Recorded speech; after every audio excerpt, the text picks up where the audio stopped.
Southern California is deeply ingrained in Natalie Nakase's DNA. She worked for a Clippers team that called this arena home. She played her college basketball at UCLA, and she found her love for the game just 30 miles away. From the driveway of her Orange County home, Natalie Nakase's obsession for basketball started at an early age. The minute I came out of the womb, I mean, my dad, that was his passion, was basketball. And so my mom said, hey, if you go play basketball 2 times a week, you're taking the 3 little girls, because I'm not going to watch the 3 little girls. Gary Nakase shaped his daughter's affinity for basketball. A hooper himself, he played all over OC, bringing his girls with him to make sure they knew the game. Instead of just playing shooting around, he would make us take stats in his games. So that was a way that he wanted us to learn analytically. Those lessons turned an undersized freshman into an instant standout at Huntington Beach's Marina High School. Once you meet Pete Bonney, my head coach, I mean, he thought there was no way I was going to make varsity. He heard of me as an 8th grader, and they were trying to tell him, hey, she's pretty good. He's like, I don't put freshmen on varsity. Pete Bonney was the girls' basketball head coach at Marina for 10 years, where he won 6 league titles.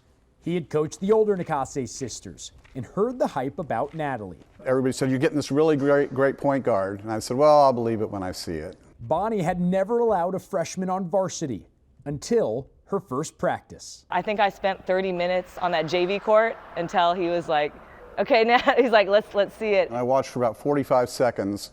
And I said, number 11, you're going to be on this side for the next 4 years, and that was it. Making the team was just the start of a difficult 4 years, where Bonney pushed Nakase to her limits. What's your most profound memory? Honestly, I think the practices and getting yelled at a lot from Coach Bonney.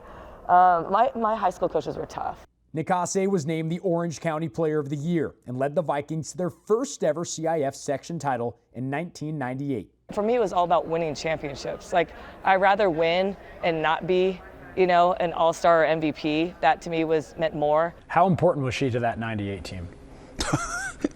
Defensively, she would tell people what to do. Offensively, she'd put people in their place. So she was super valuable. After starting for 3 years at UCLA and playing some pro ball, she was drawn to coaching and recognized her former coach in herself. It's him giving up his time. I think that has impacted me because I love giving my time. I love getting on the court with the players. So I would say I'm a mirror image of him. Yeah. The head coach and his star reunited last year. Nakase made history at Marina High School, becoming the first girls basketball player to have her jersey retired. When you think of Marina High School girls basketball, that's kind of one of the first names that jumps out. I don't like a lot of attention. It gave me a lot of anxiety, to be honest. And then the day it happened, I was sweating. The Marina point guard became the Valkyries head coach shortly after that ceremony.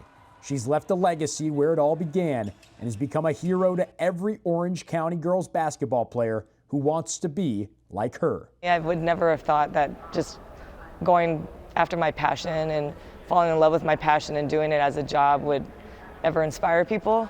So it is nice. I'm now seeing a little bit more responsibility, but it does mean the world that I can just impact someone just based off of following my passion. Nakase says it's still surreal to look up at a Valkyries game and see her high school teammates and friends in the stands, but they said they're not surprised. She was always obsessed. No sleepovers, no vacation. It was just basketball for her.